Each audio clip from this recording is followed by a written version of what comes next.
सहें एक गहरा रहस्य या फिर एक बहुत सीधी सी सरलता या खुला प्रतिबिंब। हम गहरे रहस्य हैं या भगत सिंह? हमने कुछ छुपा रखा है या भगत सिंह ने कुछ निकाल लिया है? भगत सिंह कौन है? कहाँ से आते हैं ऐसे भगत सिंह जैसे लोग? क्यों पैदा होते हैं ऐसे लोग? बड़ा अजीब सा प्रश्न है ना, क्यों पैदा होते हैं? अरे पैदा तो सभी होते हैं, लेकिन हर कोई भगत सिंह नहीं होता। तो फिर भगत सिंह कौन होता है? ये दुनिया से अलहदा क्यों चलते हैं? संसार की घटनाओं से ये इतने दूर क्यों रहते हैं? इन पर फर्क क्यों नहीं पड़ता सुखों का, खिंचाव का, दूसरों की बाणी का, कि लोग उसके बारे में क्या सोचते हैं? लोग उसको नास्तिक कहते हैं, अहंकारी कहते हैं कि ये ईश्वर को नहीं मानता। तो फिर ऐसे इंसान को, इतना टेढ़ा इंसान जो किसी की नहीं सुनता, ये क्यों बन जाता है आदमी? इस धरती पर 99.99% लोग, और इससे भी कहीं अधिक शायद, केवल गैरों की सुनकर अपने मस्तिष्क में बने प्रतिबिंबों के अनुसार व्यवहार करते हैं। जैसा लोग कहते हैं वैसा कर लेते हैं, जो लोग सिखाते हैं वो सीख लेते हैं। तो भगत सिंह कौन है? क्या उसने कुछ नहीं सीखा गैरों से? क्या भौतिक अस्तित्व से उसके अंदर कुछ नहीं गया? वो एक सामान्य मनुष्य है, उसके अंदर सब कुछ गया। उसने भी वो चित्र देखे अपने मस्तिष्क में जो सामान्य मनुष्य के अंदर रहते हैं। भगत सिंह की हम बात क्यों कर रहे हैं? हम किसी पप्पूलाल की बात तो कर ही नहीं रहे, किसी हलकट, किसी यूं ही जीने वाले इंसान की बात तो हम कर ही नहीं रहे। तो फिर भगत सिंह की बात कर क्यों रहे हैं हम? क्या है भगत सिंह में ऐसा? क्या वो एक स्वतंत्रता सेनानी है? यही कारण है हमारे इस बात करने का? नहीं, ऐसा नहीं है। मैं उसको भगत सिंह मानता ही नहीं हूँ जो फांसी चढ़ गया फंदे को चूमकर। मैं उसको भगत सिंह मानता ही नहीं हूँ जो लाहौर षड्यंत्र का मास्टरमाइंड है, जो सॉन्डर्स की हत्या करता है। और मैं वो भी भगत सिंह नहीं मानता जो भगत सिंह, मैं उसको भी भगत सिंह नहीं मानता जिसने दिल्ली की सेंट्रल असेंबली में, जहाँ पर बड़े बड़े मंत्री और उस समय के जाने माने लोग बैठे हुए थे, और सेंट्रल असेंबली में जो खाली जगह पर बम फेंकता है और फिर वहाँ से भागता भी नहीं है, मैं उसको भी भगत सिंह नहीं मानता। मैं भगत सिंह उसको भी नहीं मानता जो अपने घर से 40 किलोमीटर दूर पैदल चलकर जाता है यह देखने की जालियांवाला बाग हत्याकांड में जो लोग मरे वहाँ की दशा क्या है। मैं उसको भी भगत सिंह नहीं मानता जो लाहौर से अपना वेश बदल करके बड़ी चतुराई के साथ निकलता है। और ना उसको भगत सिंह मानता हूँ जो रातों में पर्चों पर आज़ादी जगाने वाले वाक्यों को लिखकर, ताकि लोग जाग सकें, लोगों के अंदर कुछ जुनून जागे, वो पर्चे लगवा देता है रातों रात। मैं उसको भी भगत सिंह नहीं मानता। मैं भगत सिंह उसको भी नहीं मानता जो बम बनाने की प्रक्रिया खुद अंग्रेज़ों से सीख कर बम बना लेते हैं और ना उसको भगत सिंह मानता हूँ जो राजगुरु और सुखदेव का साथी है, ना उसको मानता हूँ जो बटुकेश्वर दत्त का दोस्त है। तो फिर भगत सिंह है कौन? अभी तक जो मैंने बताई वो सारी घटनाएं थी, और इससे भी ज़्यादा जीवन जो भगत सिंह का रहा है उसमें रोज़ घटनाएं होती हैं। कितनी घटनाएं, उसका खाना पीना, चलना उठना बैठना सब कुछ हुआ होगा। क्या घटनाएं भगत सिंह हो सकती हैं? भगत सिंह अगर स्वतंत्रता संग्राम के काल में पैदा नहीं होता तो क्या वो भगत सिंह के अंदर वाला जो वास्तव में भगत सिंह है, क्या वो भगत सिंह बाद में भगत सिंह नहीं बनता? भगत सिंह तो भगत सिंह तब भी बनता जब देश पूरी तरह से आज़ाद होता, सुख शांति होती, लेकिन ऐसा होता नहीं है कभी। भगत सिंह का केवल एक कठिन काल में पैदा होना ही उसके भगत सिंह बनने का कारण नहीं है। भगत सिंह तो भगत सिंह हर स्थिति में बनता ही बनता, ये बात अच्छी तरह से समझ लीजिए आप। क्योंकि मनुष्य के अंदर जब सोच उमड़ती है, जब जिज्ञासा जागती है, जब प्राणों में तड़पती है, तो उस समय पर उसको रोक पाना संभव नहीं होता। वो तड़प केवल आज़ादी की नहीं थी। अरे आज़ादी के बारे में तो भगत सिंह ने कभी सोचा भी नहीं था।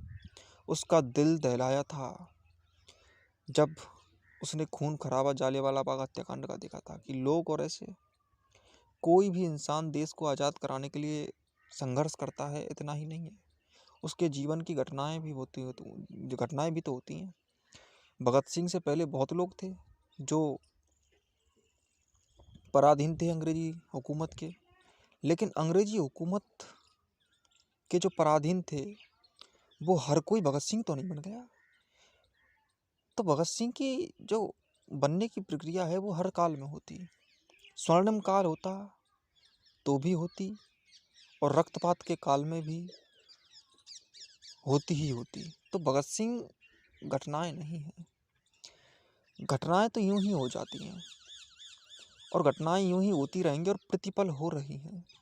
घटनाओं का क्या महत्व? हमने अपने जीवन में यही तो उतार रखा है। हम महापुरुष किसे मानते हैं? जिसने घटनाएं घटवाई, जबकि घटनाओं में महापुरुष होते ही नहीं है। कोई भी घटना किसी को नुकसान पहुंचाए बिना कब हुई है? कभी नहीं होती। सांसें लेना भी एक घटना है जिसमें हम दूसरे को नुकसान पहुंचा देते हैं। तो महापुरुष तो कोई घटनाओं से तो हुआ नहीं। कोई भी महापुरुष घटना से महापुरुष नहीं हो सकता कि उसकी घटनाएं क्या हैं। और घटनाओं से, किसी के आचरण से किसी मनुष्य को कभी भी परखा नहीं जा सकता, मापा नहीं जा आप मैं भगत सिंह को केवल घटनाओं से नहीं मापता, और ना ही मैं घटनाओं को कोई महत्व देता हूँ। घटनाएं तो घट जाती हैं, तो फिर महत्व किस चीज़ का है? महत्व इस चीज़ का है कि भगत सिंह क्या हुआ ये नहीं, भगत सिंह कैसे हुआ। भगत सिंह तो भगत सिंह का शरीर भी नहीं है, और भगत सिंह जिसे कह रहे हैं हम, ये नाम भगत सिंह, ये भी भगत सिंह नहीं है। मैं टिपिकल नहीं बना रहा हूँ, मैं असलियत बता रहा हूँ। हम आगे पूरा जितनी भी मैं बोल रहा हूँ उसका पूरा उत्तर आपको मिलने वाला है, पूरा ब्यौरा दूंगा। ऐसे ही नहीं है, मैं यूं ही नहीं बोल रहा हूँ। यूं ही कुछ नहीं होता, यूं ही कोई घटना नहीं घटती। घटना का कोई महत्व नहीं होता, पर जो यूं ही नहीं होता उसके पीछे जो होता है कि क्यों यूं ही नहीं होता, उसका महत्व होता है। तो अब हम शुरू करते हैं कि भगत सिंह कहाँ से पैदा होते हैं, क्यों बन जाते हैं भगत सिंह। मैं किसी भी इंसान में ये नहीं देखता कि वो कितना जानता है, वो कितना गहरा। मैं यूं ही नहीं बोल रहा हूँ, यूं ही कुछ नहीं होता, यूं ही कोई घटना नहीं घटती। घटना का कोई महत्व नहीं होता, पर जो यूं ही नहीं होता उसके पीछे जो होता है कि क्यों यूं ही नहीं होता, उसका महत्व होता है। तो अब हम शुरू करते हैं कि भगत सिंह कहाँ से पैदा होते हैं, क्यों बन जाते हैं भगत सिंह। मैं किसी भी इंसान में ये नहीं देखता कि वो कितना जानता है, वो कितना गहराया है, और वास्तव में किसी के ज्ञान को, किसी की यात्रा को गहराई नहीं कहते, वरना कितने बूढ़ों ने जीवन की यात्राएं की और मर गए। केवल बड़ा होना, ज़्यादा दिनों तक जीना, क्या ये यात्रा होती है? यात्रा नहीं होती। अगर यही यात्रा होती तो आप जिस धरती पर इस समय बैठे हुए हैं वो लगातार घूम रही है। उस हिसाब से तो सभी यात्रा कर रहे हैं। आपसे तेज कौन यात्रा कर रहा है? लेकिन नहीं, ऐसा नहीं होता। यात्रा ऐसे नहीं होती। यात्रा ऑब्जेक्टिविटी की नहीं, सब्जेक्टिविटी की होती है। महत्व शरीरों का नहीं, उसके अंदर संतुलन बनाने वाले चेतन तत्व का होता है, उसकी सोच का होता है, उसके बल का होता है। चेतन तत्व का मतलब है बल। भगत सिंह को जो बल मिला वो कहाँ से मिला, ये इम्पोर्टेंट बात है। आप अगर किसी इतिहासकार को भगत सिंह के बारे में पूछें तो वो क्या बताएगा? वो आपको बताएगा कि भगत सिंह का जन्म कहाँ हुआ था, कब हुआ था। वो आपको बताएगा कि उसके माता का क्या नाम था, उसके पिता का क्या नाम था, वो कितने भाई बहन थे, उसका बचपन कैसा गुजरा, किस स्कूल कॉलेज में कौन सी शिक्षा प्राप्त की, कब क्या लोगों के साथ कौन कौन सी संस्थाओं में काम किया, कैसे दल बनाया, कौन कौन मित्र थे, कौन कौन उसके शत्रु रहे, क्या क्या घटनाएं घटी, कब कब क्या क्या कांड किए, कब फांसी हुई, वगैरह वगैरह बताएंगे।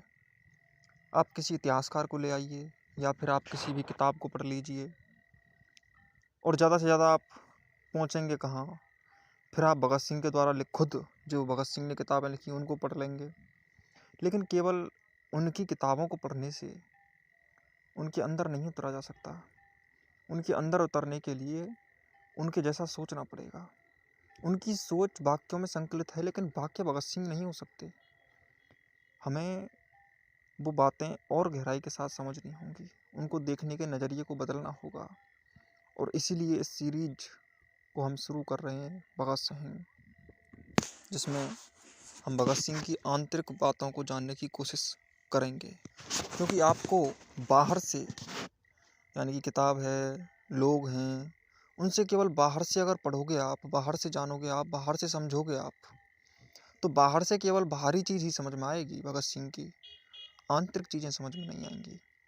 और हम तो केवल आंतरिकता को देखेंगे आप। इसलिए आंतरिकता से हमें जो सीख मिल सकती है वो इम्पोर्टेंट है। बड़े शौक़ से लोग भगत सिंह को पढ़ते हैं, बड़े शौक़ से लोग कहते हैं कि हम उस देश में पैदा हुए जिस देश में भगत सिंह पैदा होता है। बड़े शौक़ से व्हाट्सएप फेसबुक पर उसका फ़ोटो लगा करके 15 अगस्त 26 जनवरी पर पोस्ट किया जाता है। हम सुपर हीरो मानते हैं अपना भगत सिंह को, सम्मान करते हैं, पूरा सम्मान दिया जाता है, ऐसी बात नहीं है।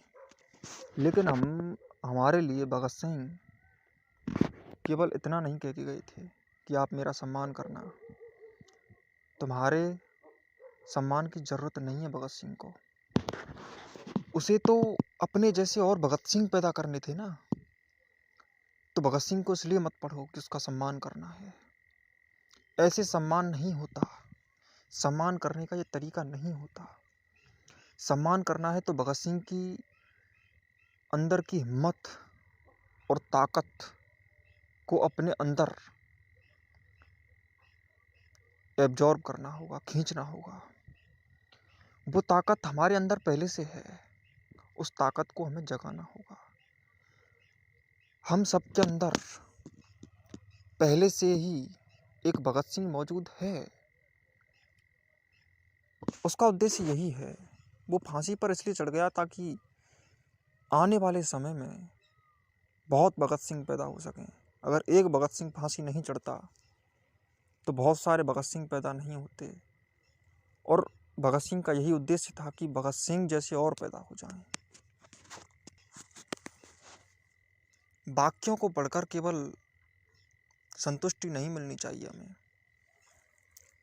हमारे अंदर से हमारा वैराग्य जागना चाहिए। हमारे अंदर से जो हम छोटी छोटी चीज़ों से चिपके हुए हैं, वो चीज़ें छूटनी चाहिए। हम जो छोटी छोटी बातों में उलझ जाते हैं आज, वो उलझन ख़त्म होनी चाहिए। थोड़ी सी बगावत चाहिए उसके लिए, किसी और से नहीं, अपने आप से। ये बगावत, ये क्रांति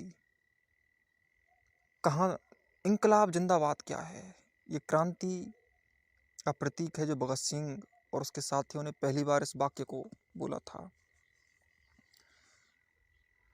क्रांति का प्रतीक सा हो गया है आज तो भगत सिंह। अपने आप से बगावत की उसने, अपने शरीर की आहुति वही तो देता है ना जो अपनी कमजोरियों से बगावत करता है। हम तो कमजोरियों को चाटते हैं, हम अपनी कमजोरियों से बहुत प्यार करते हैं। हम अपने आसपास जो सिक्योरिटी हमने खुद लगा रखी है, झूठी सिक्योरिटी, वो सिक्योरिटी इतनी प्यारी हो जाती है कि खुद की सुरक्षा भले ही वो सिक्योरिटी ना करे, खुद वो सिक्योरिटी ही तुम्हें मार रही हो, वो प्रोटेक्शन जो तुम्हारे चारों ओर है वो ही तुम्हें भले ही मारने लग गया हो, परंतु फिर भी तुम उसी प्रोटेक्शन को ही, उस प्रोटेक्शन को अपना पावर समझने लगते हो। Protection is not your power. Power होनी चाहिए अपने अंदर, तो बाहर अपने आप घटनाएं घटने लगेंगी। हम अपनी बहती हुई ज़िंदगी में, अपनी खुद की लाइफ में कुछ ऐसे लोगों को उतारना शुरू कर देते हैं जिन लोगों ने वास्तव में बहुत ही उच्च स्तर के कार्य किए हैं। उनके कार्यों को हम सलाम करते हैं, नमन करते हैं और उनको जीवन में उतारने का प्रयास करते हैं। ये प्रयास क्यों होता है, किस लिए होता है, इसके पीछे क्या विज्ञान है, हम किसी का अनुसरण यूं ही क्यों करने लगते हैं? तुम्हें मैं बता देता हूँ कि जो सच्चे महापुरुष होते हैं उनका अनुसरण करने की आवश्यकता नहीं होती, बल्कि उनका अनुसरण हो जाता है। आप भले ही राम से कितनी भी नफरत करें, कृष्ण से कितनी भी नफरत करें, परंतु अगर उनके जीवन में खुशबू है तो वो आपको वाइब्रेट करेगी। अगर उनके जीवन में कुछ ऊंचे तत्व हैं तो आप उनकी तरफ जाएंगे ही जाएंगे, आपको कोई रोक नहीं सकता। आप खुद भी रोक नहीं पाएंगे अपने आप को। इसलिए जो लोग वास्तव में कुछ तत्व, कुछ महत्व, कुछ यथार्थ, कुछ सतबोध, कुछ रियलिटीज अपने जीवन में रखते हैं, उनकी तरफ आपको गमन करना ही पड़ेगा। आप अपने आप से कहिए कि मैं नहीं करूँगा उनकी तरफ गमन। आप अपने आप को रोकिए, आप अपने आप को कितना भी कैद करने का प्रयास कीजिए और आप अपनी लाइफ में पूरी ताकत लगाकर ये प्रयास कीजिए कि हम उनकी तरफ गमन नहीं करेंगे, परंतु तुम अपने आप को भी रोक नहीं पाओगे, क्योंकि इसमें कुछ बातें ऐसी हैं जिनको आप बताना ज़रूरी है और जिनकी बात हम, जिनकी विज्ञान, मतलब ये विज्ञान ही समझेंगे हम कि क्यों होता है ऐसा, हम क्यों विवश हो जाते हैं किसी किसी भी ऊंचे स्तर के मनुष्य को अपने जीवन में उतारने में। दरअसल इन शब्दों का फेर है, इसमें कुछ चक्रव्यूह फंसा हुआ है शब्द जाल का। दरअसल यहाँ पर हम वास्तव में किसी की ऑब्जेक्टिविटी पर ध्यान नहीं दे रहे हैं, सब्जेक्टिविटी पर ध्यान दे रहे हैं। हम किसी मनुष्य का अनुसरण नहीं करते, हम मूल्यों का अनुसरण करते हैं। वैल्यूज तो वैल्यूज की ही हो सकती हैं, मूल्य केवल मूल्य का होता है, किसी के शरीर का मूल्य नहीं होता, किसी की वस्तु का मूल्य नहीं होता। मशीन का मूल्य तब तक है जब तक वो काम कर रही है। जब तक कोई मशीन किसी काम की है तो हम उसको अपने पास रखते हैं, और जब वो कोई मशीन काम की नहीं रहती तो हम उसको अपने पास नहीं रखते। आज से कुछ साल पहले तक बहुत सी चीज़ें प्रचलन में थीं, लेकिन अब वो नहीं रहीं। अब हम रेडियो पर जो न्यूज़ सुनते हैं वो टेलीविज़न पर सुनते हैं, और पहले रेडियो चलते थे सीधे ही, लेकिन अब वो नहीं चलते। पहले मैसेज सेंड करने के लिए तार भेजे जाते थे। चिट्ठियाँ लिखने का एक अलग ढंग होता था। पोस्टमैन पहुंचाता था चिट्ठियों को।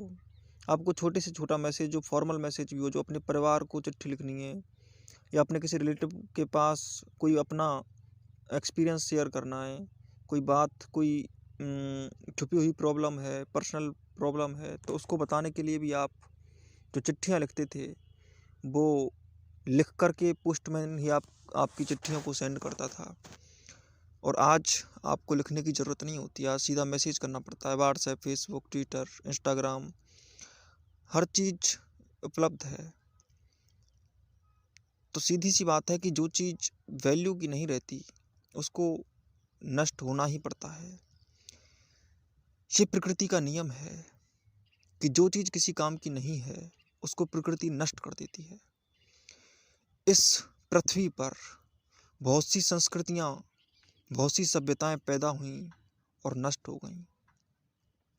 वो सभ्यताएं जीवित इसलिए नहीं हैं क्योंकि वो उनकी अब आवश्यकता नहीं है। डायनासोर की प्रजाति आवश्यक उस समय थी तो वो थी भी, उसका उपयोग था तो उसको रख लिया गया, और जब उसका उपयोग नहीं रहता तो वो नष्ट कर दी जाती है प्रकृति द्वारा। डायनासोर आज इस पृथ्वी से विलुप्त हो चुके हैं। इस धरती पर अनेकों ही प्रजातियां ऐसी थीं जो अब के समय से पहले उपलब्ध थीं, लेकिन अभी वो गायब हो चुकी हैं क्योंकि वो यूजलेस हो चुकी हैं। कोई इंसान हो, कोई जानवर हो, कोई भी हो जो उद्देश्य के विहीन है वो नष्ट हो गया। ये इंसान भी किसी विशेष मकसद से प्रकृति ने रखा हुआ है। जब प्रकृति समझती है कि अब इसका कोई यूज नहीं रहा, यह ना अपने काम का है और ना किसी प्राकृतिक रूप से प्रकृति को चलाने में इसका कोई योगदान है, तो प्रकृति उसको नष्ट कर देती है।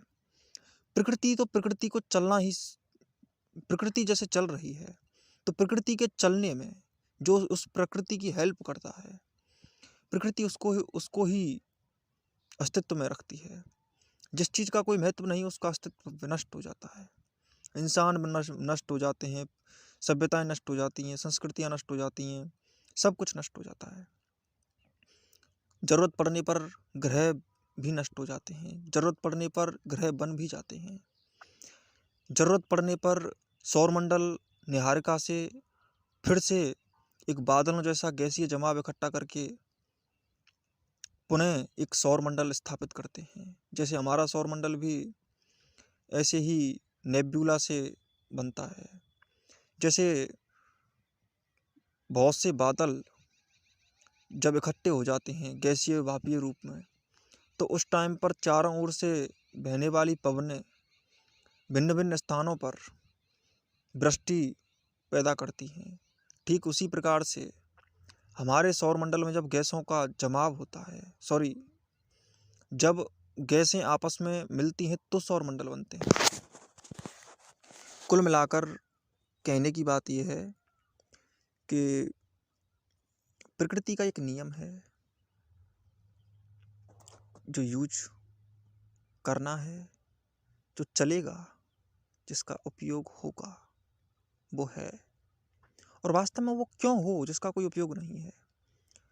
हम तब तक जी रहे हैं जब तक कोई उद्देश्य हमने रखा हुआ है। या तो तुमने कोई तुम्हारा उद्देश्य रखा हुआ है, या फिर प्रकृति तुमसे कोई उद्देश्य रखकर तुम्हें जीने का मौका दे रही है। तुम किसी कार्य के योग्य हो इसलिए तुम जिंदा हो, वरना तुम जिंदा नहीं रहोगे। जो चीज मिटी हुई है वो मिटी हुई ही रहेगी, और वो वही काम की है जहाँ पर उसे होना चाहिए। अब प्रकृति में पृथ्वी काम की है तो वो है, जिस दिन पृथ्वी काम की नहीं रहेगी पृथ्वी भी नष्ट हो जाएगी। जब हम कॉस्मोलॉजी का अध्ययन करते हैं तो हम पाते हैं आजकल इतने ही सैटेलाइट्स लगे हुए हैं जिनके माध्यम से हम पता लगा सकते हैं कि हर रोज न जाने कितने ही ग्रहों का ग्रास होता है, कितने ही ब्लैक होल बनते हैं।